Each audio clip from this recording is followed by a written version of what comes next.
Harry Potter ভক্তরা এবার সত্যিই জাদুর দরজা খুলতে যাচ্ছে। ইউরোপে আসতে চলেছে বিশ্বের প্রথম হ্যারি পটার থিমযুক্ত হোটেল, আর সেটি তৈরি হচ্ছে লেগোল্যান্ড ডয়েচল্যান্ড রিসর্টে। জার্মানির গুন্সবুর্গ শহরে মিউনিক ও স্টুটগার্টের মাঝামাঝি এই হোটেলে ঢুকলেই মনে হবে আপনি ঢুকে পড়েছেন হগওয়ার্টসেই। হোটেলের প্রতিটি রুম হবে আলাদা আলাদা হগওয়ার্টস হাউস ও জনপ্রিয় চরিত্র থেকে অনুপ্রাণিত। তবে টুইস্ট আছে, সবকিছুই থাকবে লেগো স্টাইল ডিজাইনে। জার্মানি ছাড়াও লুক্সেমবুর্গ, ফ্রান্স ও বেলজিয়াম থেকে সহজেই পৌঁছানো যাবে এই ম্যাজিক্যাল রিসর্টে। এই প্রজেক্টটি লেগোল্যান্ডের বড় এক্সপ্যানশনের অংশ, আর ২০২৬ সালে আসছে আরও চমকপ্রদ তথ্য।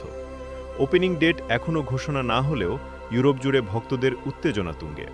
ম্যাজিক মিস করতে চান না? ভিডিওতে লাইক দিন, সাবস্ক্রাইব করুন আর প্রস্তুত থাকুন।